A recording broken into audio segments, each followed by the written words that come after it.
You may remember Jeff Duncan, Brian Kemp's Republican lieutenant governor of Georgia. He ran in 2018 with Marco Rubio's endorsement as a business-friendly promoter of conservative values. But in the years that followed, Georgia became a flashpoint for national politics in the 2020 election cycle. President Trump tried to pressure Republicans in the state to, quote, find votes for him so he could win the state he lost. Jeff Duncan had enough. He called out Donald Trump and Rudy Giuliani for spreading doubt about the state's election. In 2024, Duncan even endorsed Kamala Harris, speaking at the Democratic National Convention. And after trying, in his words, to save his party from Donald Trump, Duncan announced this week that he's joining the Democratic Party. And there's a lot of speculation that he may try to run for office in the state again, but not as a Republican, as a Democrat. In an op-ed for the Atlanta Journal-Constitution, he laid out his support for expanding health care access and his opposition to Trump actions like immigration raids and cuts to food assistance. My decision was centered around my daily struggle to love my neighbor as a Republican, Duncan wrote. The list of reasons why I'm now a Democrat continues to grow. Most importantly, my decision puts me in the best possible position each day to love my neighbor. And joining me now is one of Georgia's newest Democrats, former Lieutenant Governor Jeff Duncan. So let me start by just asking you, this is a big switch for anyone. I mentioned some of the issues you talked about in your op-ed in the Atlanta Journal-Constitution. How did you make the decision? And when did you make the decision? Why did you decide it was the right choice for you? Yeah, Jen, you know, this has been going on for years for me. I think most folks that have been around me, operated around me in politics and in the legislature, saw this evolution happening. And it was twofold. One is the Republican Party has just turned into something I don't recognize, don't respect. But also, you know, I always wanted to be in the solution business. I got into politics 10 years ago because I wanted to, you know, come up with creative solutions to real people's problems. And Republicans have just created a brick wall around so many of these solutions. And so, you know, I wake up today refreshed that I can be back in the idea business. And, you know, Georgians and Americans in general have real problems. You know, as I mentioned in the piece, over 1.2 million Georgians wake up every day without health insurance. And Republicans have said that the answer to that is a job. But the reality is 85% of those people wake up in a working household. So they have a job, they just don't have the right job. So we've got to figure out creative solutions around that and other things like gun control. Over 90% of Americans want to have serious action taken on gun control, yet Republicans won't let it across the finish line because they're scared of their own shadow on the issue. And the list goes on and on. I'm excited to be back in the idea business. You also talked in your piece about immigration and some of the immigration actions we've seen recently, people being terrorized on the streets. Those are my words, not yours, but you talked about that in your piece. There are other issues Democrats care about. What did you not have space to write about? Abortion access. What are other things people should understand you're aligned with them as now a member of the Democratic Party on? Well, I think it's in a general sense, poverty in general. There's so many different, you know, facets of poverty that, you know, in my opinion, there's been too much demonization of people that are in poverty. I think about, you know, leveraging a $17 billion rainy day fund that we have in Georgia, you know, some sort of jumpstart for those folks that are, you know, one prescription away from being able to carry a full-time job, or one roof over their head away from being able to get their family back together, or one skill set away from being able to launch a career. There's opportunities for us to leverage, but we have to be creative. We have to think outside the box. And for me, that is part of this platform that I'm now a part of in the Democratic Party. Georgia is a unique place. You know, as Lieutenant Governor, I got to serve as the President of the Senate. And one of the most rewarding aspects of that was working across the aisle, day in and day out, sitting in a Democratic caucus meeting as a Republican Lieutenant Governor at the time, sitting there asking them their opinion and seeing the value of the work put in a bipartisan way. There's a better way to do this than what we're watching play out on our TV screens every day. You said it's been an evolution for you over the course of years. You were a registered Republican not that long ago. Where do you disagree with the Democratic Party and the Democratic Party platform? Well, it'll certainly be time for me to be indoctrinated to all the deep corners of the Democratic Party. You know, I don't agree with everything that's in the Republican Party and never have. And I'm certain I'll probably not agree with everything in the Democratic Party. But I think the most important asset for the Democrats to have in the near future is to agree to disagree on certain issues. And what those issues are, time will tell.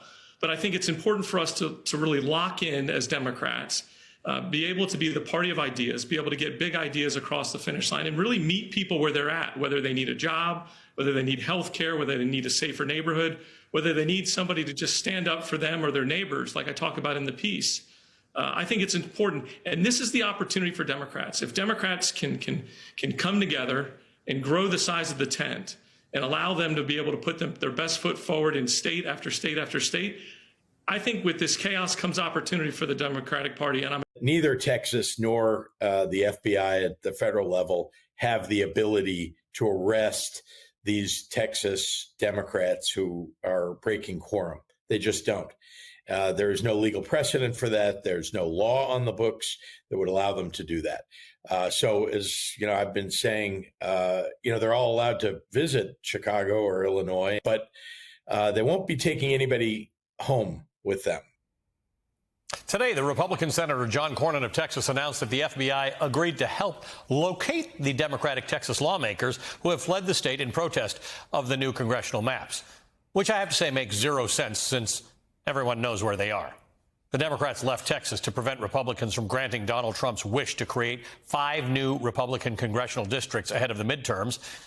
But however you feel about this whole thing, they're in Illinois, by the way. Everybody knows that. They're holding press conferences. They talk about it. This is a political issue. It's not a criminal one.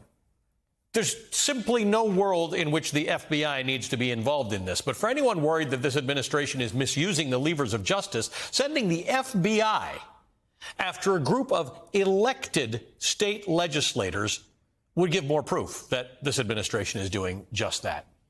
Joining me now are 2 of the Texas Democrat lawmakers who have left the state and are in Illinois. Shh. Don't tell Kash Patel. State Representative Ana Maria Rodriguez Ramos, who is the chair of the Texas Legislative Progressive Caucus, and the State Representative Trey Martinez Fisher. Welcome to both of you. Thank you for being with us. Representative Rodriguez Ramos, can you just help me out with this? I'm going to go a little further than where Governor Pritzker went. What role does the federal government, does the FBI have in finding you and doing something about it? Because I wondered aloud today, can I call the FBI if the elevator in my building's not working? Are they just a group of people for hire now? Well, apparently they are. I mean, what role they should be playing is looking for the sex offenders in the Epstein files and finding out what really happened there to protect those victims. Instead, they take out one of the greatest perpetrators and send that individual to Texas. That's really where the work of the FBI should be. This is nonsense, and it just goes to show how desperate Republicans are to cheat and to steal the elections from voters of Texas. Representative Martinez Fisher, I mean, there are 2 issues here, right? There's the what's going on in gerrymandering and adding seats to the House, and a national issue that's not a Texas issue. But then there's this crazy stuff that's going on the ground. The Attorney General of Texas, who's running for other office, has now said he's going to do something. I don't know what the something is, but he's going to issue warrants for your arrest or something on Friday. What's going on in that process? You know, really, to put it simple, I think it must pay off to suck up to Donald Trump, because that's what they're doing. They're literally tripping over themselves. It's like a hold my beer moment. Who is going to perform the next person? It's politics. And what's really sad about it, real people are being impacted because there are real issues back in Texas, like a massive flood with flood victims. And that just doesn't seem to be a priority to them. They just want to play politics and suck up to Donald Trump. In fact, Representative Rodriguez Ramos, that's what the legislature was in session to deal with. They weren't in session to deal with adding 5 seats to Congress. Am I right? That's absolutely right. But they used as an opportunity for a power grab, a deeply racist, deeply unpopular power grab. Representative Martinez Fisher, how do you cause this to be both obviously a very important issue for your constituents in Texas and really for all Texans, but make everybody else understand in this country, this is about them. This is about being mad about the big, bad, beautiful bill and all these things and thinking that in the midterm elections, there's going to be an opportunity for voters to be heard, except maybe not. Because maybe the margin of difference between Republican and Democratic control will have been rigged by Donald Trump requesting the Texas legislature to fix things for him. Right. I mean, this is America, we have a problem and our democracy is being stolen right before our very eyes.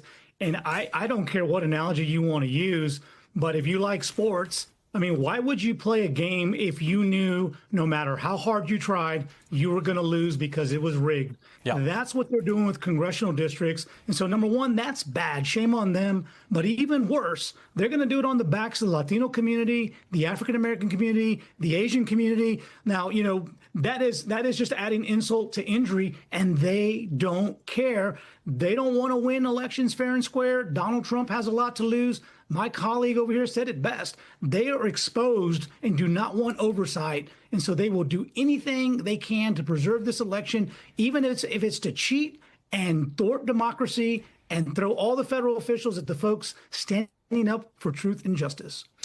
Representative Rodriguez-Ramos, they're saying some awful things about you folks in the Texas government. The governor, the attorney general, they're painting you with some unusual brushes. How do you think this ends? Because in the end, they've got more votes than you do in the legislature. They are going to fine you for being out of the state. You're going to get arrest warrants. I don't know what it is the FBI is looking for you for, but how does this play out in your mind? Well, I'll tell you how it's not going to end. My daughter just recently got a liver transplant. And with Trump's horrible bill, it's going to raise our insurance premiums by 75%. It's not going to end by this mother sitting back and letting that happen with this cheating scheme that the Texas Republicans have introduced. So I'm going to do whatever it takes to fight to make sure that my daughter has the best health care insurance, that Trump's gutting of health care. Trump is getting run out of all these states, and it's his movement that's failing. If you want to know why the Democrats are going to take back the House, why they're going to make gains and stop GOP gains in key red states like Georgia and in Texas, it's yes, because Democrats are doing better. I think they need to, for example, listen to Mr. Mamdani more and look at how he energized a broad coalition of young people and working class people and middle class people to defeat a political juggernaut in the Cuomo family. Like, there's a lot to learn there. But we also need to understand that a lot of it's just the GOP being nuts, right? Like, it's absolutely the GOP being nuts. We tried to warn people. We tried to say, look, you're going to elect, if you elect Trump in 2024, give it a few months. You're going to realize how much you effed up. You're going to find out.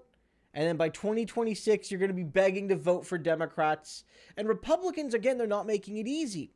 Because the moderate Republicans that would have a chance of winning even in a down year are being chased out of the party. They're either getting primaried out, they're quitting, they're being bullied into silence. Guys like this guy, he's not even necessarily a moderate, actually, if you look at his traditional conservative values. But he's not MAGA. And because he's not MAGA, he's no longer welcome. Either you get kicked out, or in good conscience you leave. And there's a reason why you can't recruit good candidates. It's looking like Cornyn in Texas might get replaced by Paxton as the Senate nominee. And that could give the Democrats the Senate seat. Because if the Democrats are going to pick up a seat, it's going to be because the GOP picks a nutbar candidate. And in Georgia, the real fear was Brian Kemp was going to run for Senate, and he might have beaten Ossoff, guys. He might have, even in a tricky year for Republicans, because he's very popular as governor. But because he doesn't want to be a senator having to bend the knee to Trump 24/7, 365, he didn't run. And now it's looking like they're going to get a nutbar GOP candidate in Georgia. And I do feel like Ossoff, in that context, will wipe the floor with him. So Trump is getting booted out. People are saying, look, we're willing to vote for some Republicans. We're willing to vote for Republicans when we get amnesia. But we're not willing to vote for MAGA midterm.